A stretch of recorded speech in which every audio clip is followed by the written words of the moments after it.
که غواړې ژوند دې بدل کړي، یوه خبره درته د ورورۍ کوم، باور وکړئ له زړه نه یې درته کوم. که غواړئ چې ژوند مو بدل کړئ، هره شپه څو شیبې ځان ته یو وخت وټاکئ او له ځان نه حساب وغواړئ چې نن دې کوم کارونه کړي چې د نیکیو تله دې درنه شوې، او کوم کارونه دې کړي چې د بدیو تله باندې دې ګناه ورزیاته کړې ده.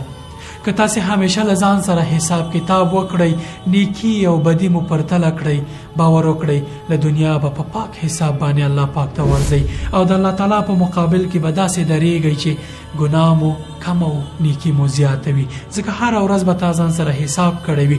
همداسې چې کله دنیا کې څوک سوداګري او تجارت کوي، اخر کې یې ګټه او تاوان سره بیلوي. که یې ګټه کړي تجارت یې ښه پر مخ ځي، او که تاوان یې کړی لا نور فکر کوي چې څنګه کوای شي ګټه وکړي. حاسبوا انفسکم قبل ان تحاسبوا. له ځان سره حساب وکړئ مخکې د دې چې د الله تعالی په مقابل کې ودرېږئ، او له تاسې سره حساب وشي، بیا مو مخ تور او رنګ زیړ وي. السلام علیکم ورحمة الله وبرکاته.